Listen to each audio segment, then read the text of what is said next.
एक शायर ने कहा है, इतना भी गुमान न कर अपनी जीत पर, ए बेखबर शहर में तेरी जीत से ज़्यादा चर्चे तो मेरी हार के। मेलबर्न में भारत और ऑस्ट्रेलिया के बीच खेले गए बॉक्सिंग डे टेस्ट के लिए ये लाइन एकदम सटीक है।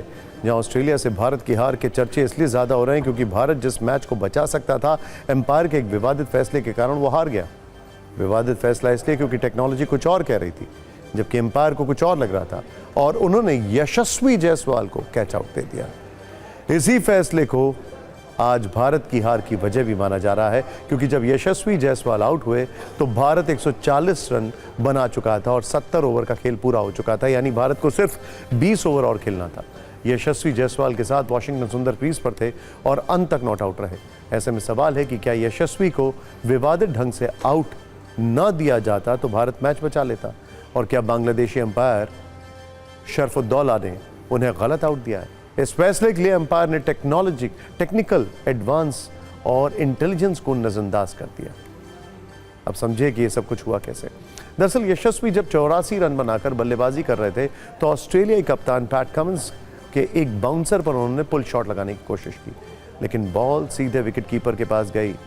फील्ड एम्पायर के नॉट आउट देने के बाद मामला थर्ड एम्पायर के पास पहुंचा।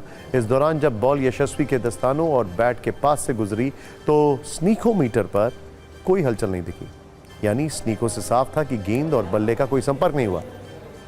लेकिन थर्ड एम्पायर ने इसे नजरअंदाज करते हुए इसे यशस्वी को आउट दे दिया। इसका आधार यह माना गया कि गेंद जब बल्ले से पास होकर गुजरी तो उसकी दिशा बदली और ऐसा बल्ले के संपर्क से हुआ। यशस्वी ने इस फैसले पर विरोध भी जताया, लेकिन उसका कोई असर नहीं हुआ। पूर्व क्रिकेटर सुनील गावस्कर और रवि शास्त्री ने एम्पायर के फैसले को गलत बताते हुए कहा कि अगर तकनीकी सबूतों को अनदेखा ही करना है तो तकनीक का इस्तेमाल बंद कर देना चाहिए। प्रतिक्रिया बीसीसीआई की तरफ से भी आई है। बीसीसीआई उपाध्यक्ष राजीव शुक्ला ने इस फैसले को गलत बताया। एम्पायर का यह फैसला मेलबर्न क्रिकेट ग्राउंड से लेकर सोशल मीडिया पर विमर्श का विषय बन गया है। स्टेडियम में कई दर्शकों ने चीटिंग लिखे हुए पोस्टर लहराए। यहां गौर करने वाली बात यह है कि जब तक थर्ड एम्पायर के पास फील्ड एम्पायर के फैसले को बदलने का कोई ठोस तकनीकी सबूत ना हो, तब तक फैसला नहीं बदला जा सकता। वहीं आईसीसी नियम के मुताबिक बेनिफिट ऑफ डाउट हमेशा बल्लेबाज को दिया जाता है, यानी जब कुछ स्पष्ट ना हो तो बल्लेबाज को नॉट आउट दिया जाएगा। हालांकि इस पूरी बहस के बीच कप्तान रोहित शर्मा की राय कुछ अलग थी। उन्होंने कहा कि गेंद टच हुई थी, लेकिन तकनीक हमेशा सही नहीं होती। एम्पायर के फैसले के सही गलत वाले इस विमर्श पर किसने क्या कहा, इस पर एक रील देखिए।